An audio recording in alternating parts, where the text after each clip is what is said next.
रसखान।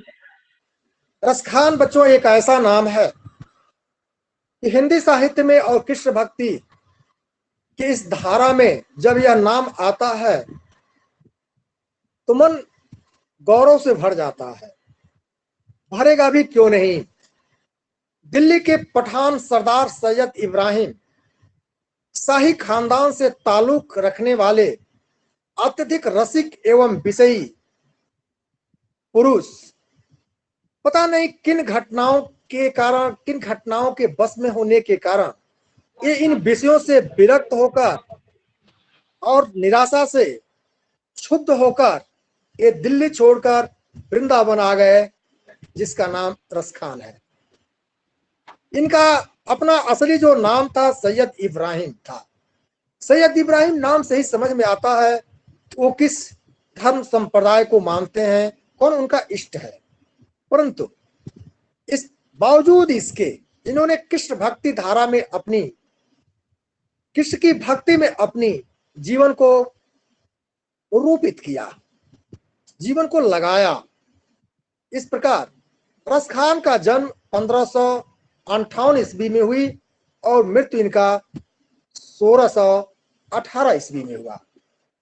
बच्चों, कृष्ण भक्ति के प्रति इनके रुझान को देखकर वल्लभाचार्य के पुत्र और अष्टछाप के कवियों में प्रमुख रहे विठलनाथ जी के सानिध्य इन्हें प्राप्त हुआ और उनके शिष्य बने और उनके शिष्य बनकर अपने को इन्होंने गौरवान्वित किया और हिंदी साहित्य को रसखान जी ने गौरवान्वित किया। इनकी प्रमुख कृतियों में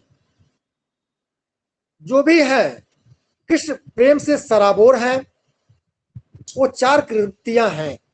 पहला है प्रेम वाटिका, दूसरा है सुजान रसखान, तीसरा है बाल लीला और चौथा है अष्टयाम, जो हमें उपलब्ध होता है, जो हमें देखने सुनने को मिलता है। बच्चों, हिंदी साहित्य की बात हो चाहे जनरल नॉलेज की बात हो, रसखान को हर जगह लगभग टच किया जाता है प्रश्नों के माध्यम से। यह जो अपना पाठ है वह रसखान के सवाये शीर्षक नाम से है। रसखान के सवाये शीर्षक नाम से है। बड़ी सुंदर अभिव्यंजना इन्होंने की है अपनी काव्य रचना में। मिल आओ सबय सखी भाग चले, अब तो ब्रज में बस बांसुरी रही हैं। ये सब आपको पढ़ने को मिलेगा। प्यारे बच्चों, कृष्ण की उपासना में अपने ये रसखान जो प्रार्थना कर रहे हैं, जो विनय कर रहे हैं, जो याचना कर रहे हैं, जो कामना कर रहे हैं, वह इस पहले पद में हम लोगों को अपने इस पाठ्य पुस्तक में दिया गया है। प्यारे बच्चों, ध्यान दीजिए। मानुष हो तो वही रसखान, बसो ब्रज गोकुल गांव के ग्वारन। जो पशु हो तो कहा बस मेरो, चरो नीत नंद की धेनु मझारन। पाहन हो तो वही गिर को, जो धरयो कर छत्र पुरंदर कारण। जो खग हो तो बसेरो करो, मिल कालिंदी कूल कदम्ब की डारन। वाह, बहुत सुंदर। मैं बिना किसी लाग लपेट के, बिना किसी और औपचारिकता के सीधे मैं इसके कठिन शब्दों की व्याख्या कर रहा हूं, अर्थ बता रहा हूं। मनुष्य मने मनुष्य, हो मने बनू, और मझारन मने बीच में, मझारन मने समूह, समूह के बीच में। पुरंदर मने इंद्र, जिसने पुरंदर मने इंद्र, खग मने पक्षी, बसेरो कर मने निवास करना, बसना, कालिंदी कुल, कालिंदी कुल, कालिंदी मने जमुना, कुल मने किनारे, जमुना के किनारे। इनकी क्या मांग है, क्या कामना है श्री कृष्ण से, सुनिए। सबसे पहले तो प्रसंग को मैं बता दूं कि रसखान ने ब्रज के प्रति, श्री कृष्ण ही नहीं, उस ब्रज के प्रति, उस वृंदावन के प्रति भी अपनी असीम अनुराग को व्यक्त किया है। यह प्रेम है उस भूमि के प्रति जहां आदमी कर्म योग करता है, आदमी जहां जन्म लेता है, तो वो साधना की भूमि हो जाती है। इस रसखान जी की जो साधना की भूमि है वही कृष्ण की ब्रज भूमि है, वही वृंदावन है। उस वृंदावन के प्रति इनके अगाध प्रेम, असीम अनुराग इस पद में व्यक्त हुआ है। वहां के ब्रजवासियों के बीच में, ब्रजवासियों से, वहां के ग्वाल बालों से, वहां से गायों से, वहां के पक्षियों के, वहां के वृक्षों से, सबसे इनकी आत्मिक लगाव इस पद में दृष्टिगोचर हुआ है। तो ध्यान दीजिए, मानुष हो तो वही रसखान, बसो ब्रज गोकुल गांव के ग्वारन, जो पशु हो तो कहा बस मेरो चरो, नित नंद की देनु मजारन। बच्चों, रसखान की कामना है, प्रार्थना कर रहे हैं अपने वासुदेव से कि हे वासुदेव श्री कृष्ण, मानुष हो तो वही रसखान। अगर मैं मनुष्य के रूप में जन्म लूं तो, मानुष हो तो, अगर मैं मनुष्य के रूप में जन्म लूं तो, अर्थात फिर स्पष्ट कर लें, रसखान कहते हैं कि यदि मैं मृत्यु के बाद जन्म धारण करूं तथा मनुष्य बनूं तो, मानुष हो तो वही रसखान। यदि फिर मैं मनुष्य के रूप में जन्म लूं तो, बसो ब्रज गोकुल गांव के ग्वारन, मैं उसी ब्रज के, गोकुल के, गांवों के ग्वाल बालकों के बीच में बसूं, ग्वाल बालों के बीच में बसूं। अर्थात फिर स्पष्ट करें, पहली लाइन है, पहला पद है, इसलिए मैं रिपीट कर रहा हूं, मानुष हो तो वही रसखान, बसो ब्रज गोकुल गांव के ग्वारन। अगर मैं मनुष्य के रूप में जन्म लूं तो मेरा बसेरा उसी ग्वाल बालों के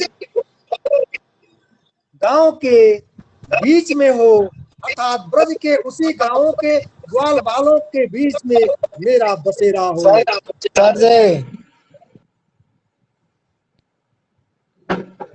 सर जी, इस प्रकार बच्चों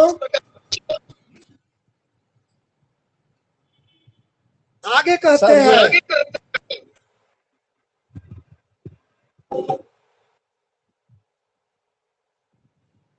हेलो, आगे कहते हैं, जो पशु हो तो कहाँ बस मेरो, अगर पशु के रूप में मैं जन्म लूं तो मेरा बसेरा कहाँ हो। वही चरो नित नंद की धेनु मझारन, वही बाबा नंद के गायों के समूह में मेरा बसेरा हो। अगर मैं पशु के रूप में जन्म लूं तो बाबा नंद के गायों के रूप में और उनके समूह में, गायों के समूह में रहने का मेरा सौभाग्य प्राप्त हो।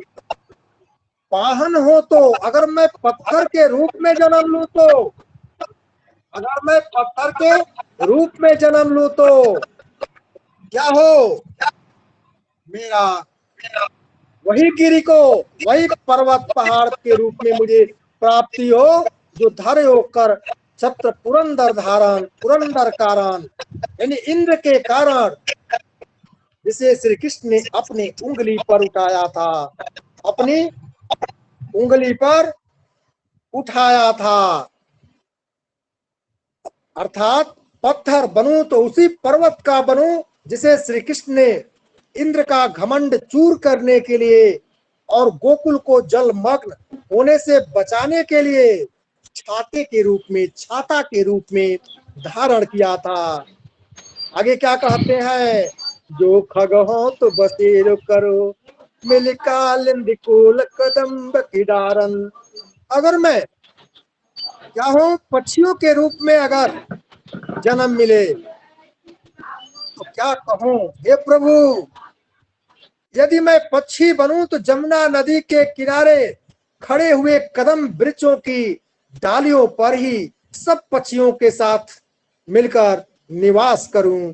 यही मेरी आपसे प्रार्थना है, यही मेरी आपसे कामना है। जो खग हो तो बसेरो करो, अगर मैं पक्षी के रूप में जन्म लूं तो मिल कालिंदी कूल, कालिंदी के किनारे, जमुना के किनारे मिलकर कदम की डालन, कदम के पेड़ों की डालों पर हम मिलकर पक्षियों के साथ रहें, यही मेरी कामना है। अर्थात फिर समझ ले, कविवर रसखान कहते हैं कि यदि मैं मृत्यु के बाद जन्म धारण करूं तथा मनुष्य बनूं तो ब्रज के ग्वाल, गांव के ग्वाल बालों के बीच में निवास करूं। यदि मैं पशु के रूप में जन्म लूं तो मेरा क्या बस है, किंतु मेरी प्रबल इच्छा यही है कि नित्य प्रति नंद बाबा की गांवों के बीच में निवास करूं। यदि मैं पत्थर बनूं तो उसी पर्वत का बनूं जिसे भगवान श्री कृष्ण ने इंद्र का घमंड चूर करने के लिए और गोकुल को जलमग्न होने से बचाने के लिए छाते के रूप में धारण किया था। यदि मैं पक्षी बनूं तो जमुना नदी के किनारे खड़े हुए कदम वृक्षों की डालियों पर ही सब पक्षियों के साथ मिलकर निवास करूं। अर्थात जन्म जन्म में यह कवि श्री कृष्ण की संगति को छोड़ना नहीं चाहता। श्री कृष्ण की रंगति में रंग चुका यह कृष्ण भक्त कवि रसखान जन्म जन्म में कृष्ण की एहसासों को पाना चाहता है, एहसासों को पाना चाहता है। तो यह कवि रसखान ने काव्य सौंदर्य देखिए, कवि रसखान ने ब्रज भूमि के प्रति अपने असीम अनुराग को प्रदर्शित करते हुए यहाँ पर ब्रज भाषा का प्रयोग किया है। ब्रज भाषा का शैली मुक्तक है, छंद सवैया है।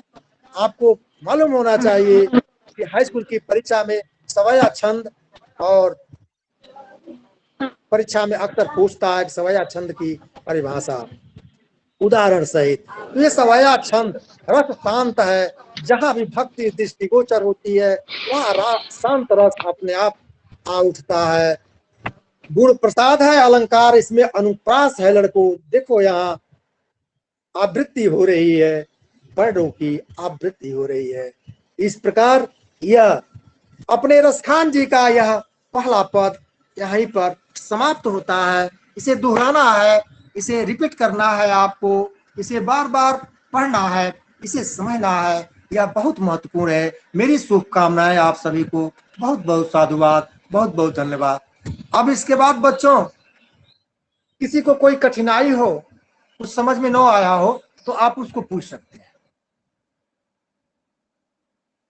देखो धीरे धीरे जुटे हैं 23, लेकिन बड़ा कठिनाई है। क्लास चल रहा है, तब जुटेंगे, तब आएंगे, खड़खड़ भड़बड़ कर देते हैं, हड़ भड़बड़ कर देते हैं। ऐसा है कि नहीं है जो लड़के? तो टाइम से जुटो यार, एक मिनट पहले आ जाया करो। 1 मिनट पहले आ जाने से सभी लोग, आधा मिनट पहले आ जाने से सभी लोग एक साथ जुटते हैं तो पढ़ने पढ़ाने का मकसद भी बहुत अच्छा होता है। और इसके बाद मैं क्या बता सकता हूँ, तो इतना ध्यान रखिए आप सभी लोग। तो किसी को कुछ पूछना है तो पूछ सकते हैं। बाकी बच्चों इस पद को आरती, खुशी, शक्तिजीत, प्रीति, Yes, Sonam, sir. Yes, sir. Shweta, Shweta, Yes, sir. Shivangi, Shivangi, Rakesh, Rakesh, हर्षित, आशीष, ब्रजेश, ब्रजेश, आदित्य, आदित्य, प्रमोद, प्रमोद, सभी को बहुत बहुत सभी को धन्यवाद। बहुत बहुत आप जुड़े, आप जुड़े, बहुत अच्छी बात। यस ये सर। तो 20 मिनट बहुत ठीक है। किसी को इसमें कुछ यस सर। पूछना है, कोई लाइन पढ़ती, इसमें किसी को सर जी कुछ पूछना है, कोई लाइन, कोई पक्ति, कोई राम, कोई छंद, कोई कुछ भी कठिनाई आप पूछ सर सकते जी हो। कल वाला टेस्ट नहीं खुल रहा था मेरा।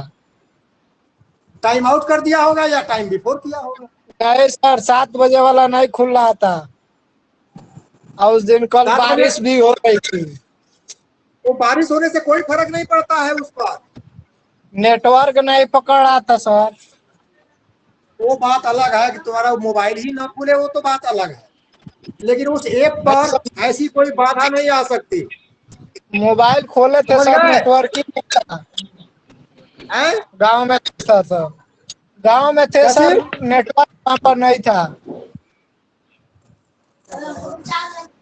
ठीक है, कोई बात नहीं, 4 लड़के उसमें अपीयर हुए हैं बस। Yes sir. 4 लड़के, ओनली 4। Yes sir. हाँ, बाकी सब लगे रहो, बहुत बेहतर होगा। है। अरे यार, यस इतना सर। कम बात है कि गांव देहात का लड़का, हिंदी मीडियम का विद्यार्थी है, और ऑनलाइन सिस्टम में टेस्ट दे रहा है, ये कम बात समझ रहे हो क्या? गर्व की बात नहीं है? जरा पूछ लेना ना यस कोई कि ऑनलाइन टेस्ट दे सकते हो, अपने गांव में किसी से पूछ लेना, किसी सहपाठी से पूछ लेना। फक्र करो। कोई नहीं, हिंदी कोई हिंदी नहीं का बताता। मास्टर, एनसीसी का मास्टर जो है तुम्हें नया दिशा राह रास्ता दे रहा है। आने वाले दिन में यस सब तो कुछ आने लाइन होने वाला है। Yes sir. हाँ, यही सर बात है, स्कूल और क्या बताऊं। स्कूल तो भी खुलने वाला है सर। स्कूल तो नहीं खुलने वाला है, यस सर। स्टूडेंट के लिए नहीं खुलने वाला है, टीचर के लिए खुलेगा। यही जो काम हम लोग घर से कर रहे हैं वो हाई स्कूल से करेंगे, पिछले साल भी तो किए थे। Yes sir. हाँ, बस इतना ही होगा। ये खुलने वाला नहीं, अभी एक तीसरे लाख की खतरा है जो बच्चों पर है, और तुम लोग बच्चे ही हो। हाँ। Yes sir. हाँ, तो इसको ध्यान रखना है। और किसी को कुछ पूछना है तो भाई पूछो जल्दी। कल इस पाठ को समाप्त कर दूंगा, टाइम नहीं लगेगा। थोड़ा सा आज मैं उनके जीवन पर ज्यादा टाइम ले लिया है। और कोई बात नहीं, किसी कुछ पूछना है तो पूछो, नहीं तो फिर चलो 10-20 मिनट विश्राम करो, अपना अगला पीरियड देखना घंटा। नेट को बचाओ, टाइम को बचाओ। ठीक है।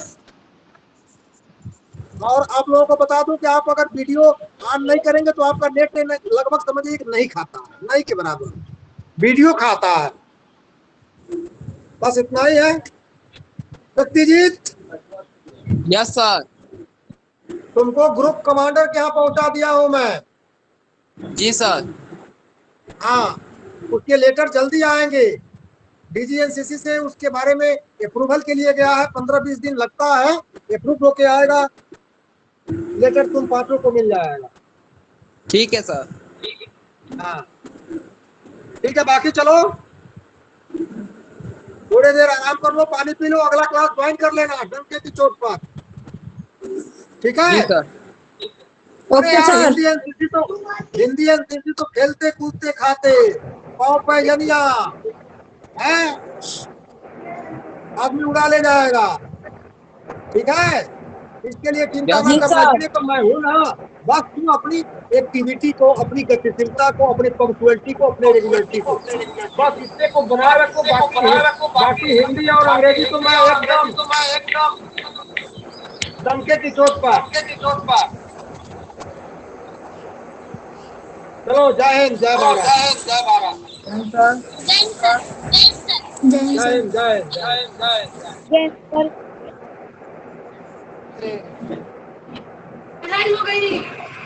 घड़ी पड़ेगा। हेलो। शिवांगी। शिवांगी नहीं है। शिवांगी नहीं है।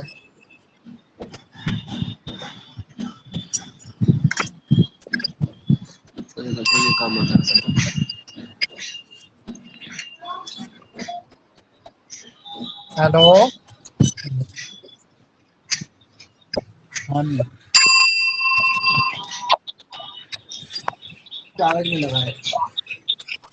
चार्ज नहीं। ब्रजेश भाई।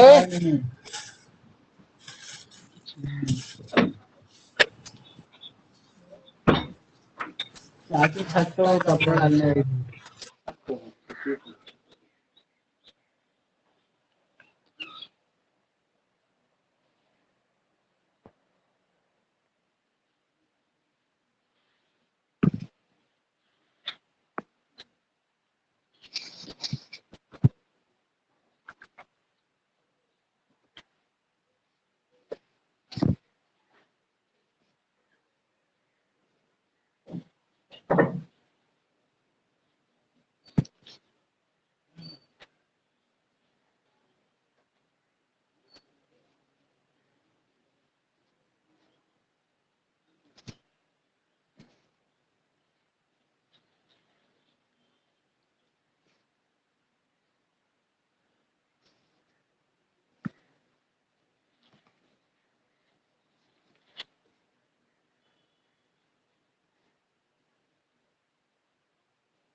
हेलो खाली मम्मी एगो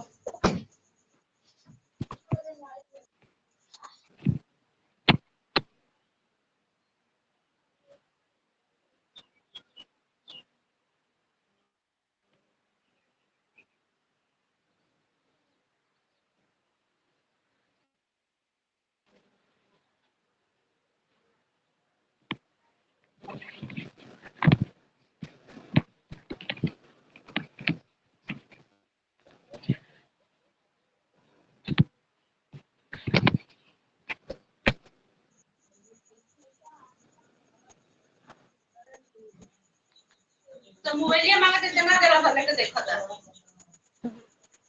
पढ़ेला तमाशा करेला